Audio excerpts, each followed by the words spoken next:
Hello, my name's Philippa Uren, and I'm the independent reviewer and author of the Safeguarding Adults Review TED, completed for the Kent and Medway Safeguarding Adults Board.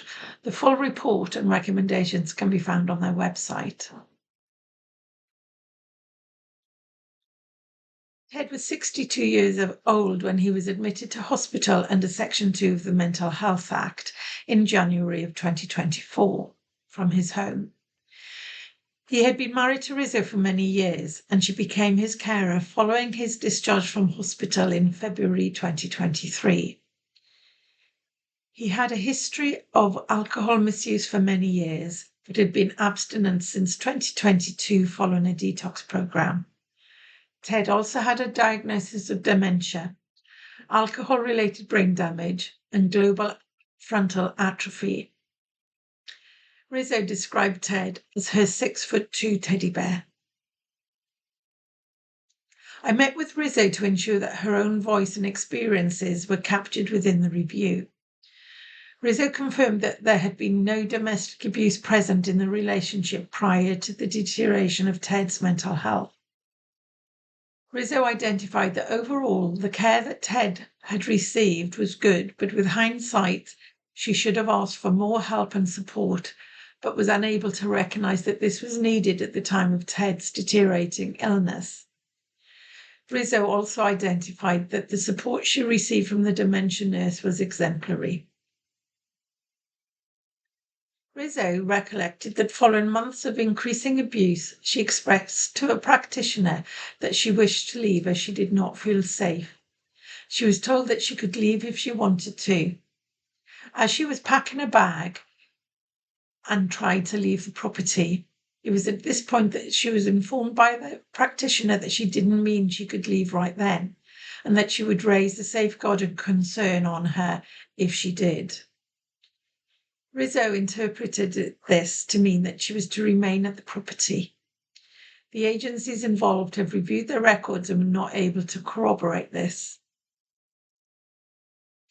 Rizzo had a carer's assessment following Ted's discharge in 2023, and they were both supported with a domiciliary care package, mental health services, and dementia specialist services. Over the next 11 months, Ted's health deteriorated both physically and mentally. He became physically dependent on Rizzo for washing and dressing, continence, and preparing food. Along with this increased dependence, his mental health deteriorated, and he became controlling of Rizzo and verbally and physically abusive. The physical abuse included attempts of strangulation. Ted often expressed that he no longer wished to live. After threatening the domiciliary carers, they withdrew their support, which left Rizzo alone with Ted. Rizzo identified this abuse as new in their relationship. A week after the domiciliary carers withdrew, Ted was assessed as eligible for continuing healthcare funding, and a new care package was sourced. Rizzo remained overwhelmed and exhausted by the abuse she was experiencing and care that she was providing for Ted.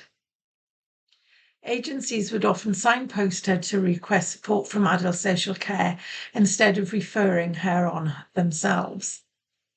The domestic abuse she was suffering from was not identified at the earliest opportunity, and as a result, there were missed opportunities for agencies to join together in assessing risk and offering a multi-agency response to safety planning and support. Agencies did, however, make safeguarding referrals to the local authority. Rizzo's needs as a carer were not reassessed, and the safeguarding concerns were not progressed to a statutory or non-statutory inquiry, which was another missed opportunity to offer support to Rizzo through a multi-agency review.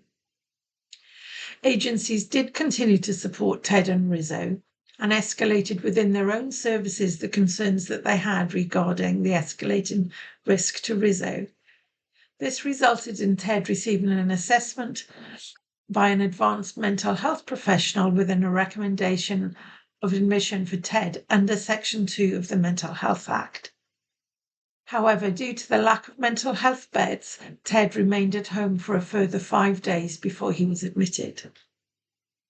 I will now run through the recommendations from this review. Number 1, agencies involved in this review to consult with their staff that were involved with TED and Risotto identified what prevented them from convening a multi-agency meeting when there were escalating risk and multi-agency involvement. Following this, the agencies are to provide a report to the Kent and Medway Safeguarding Adults Board, highlighting any barriers and actions required to overcome these for future cases. Number 2, building on the recommendation from Safeguarding Adults Review PATSI, all agencies involved in this review will share this review to highlight the importance of referring high-risk cases to MARAC and provide the Kent and Medway Safeguarding Adults Board with assurance that staff are aware of the MARAC process. Number 3, agencies involved in this review should review their training offer and consider standalone domestic abuse training. This domestic abuse training should include recognising domestic abuse, older adults' domestic abuse linked with dementia, and guidelines on non-fatal strangulation. It must also include referring to MARAC. The training should link to the multi-agency protocol to safeguard adults with care and support needs who are impacted by domestic abuse. Again, once this review is completed, agencies should provide a report to the Kent and Medway Safeguarding Adults Board as to the changes made. Number 4, this recommendation builds on a recommendation from Safeguarding Adults Reviews, Gladys and Eamon, where all agencies involved in this review must consider the introduction of domestic abuse champions within their agency, which will provide the opportunity for practitioners to discuss cases of possible coercive control. These agencies should also consider if identified champions will join the Domestic Abuse Champions Network and attend the training offer available. Once completed, the services involved must provide a position statement when these are in place, covering the role and the impact. Number 5, this review supports the recommendations made in Safeguarding Adults Review Carissa. Agencies involved in the review should ensure that appropriate assessments such as risk assessments and or carers assessments are completed using a Think Family approach. Number 6, this supports recommendations made in the Domestic Homicide Review Salome.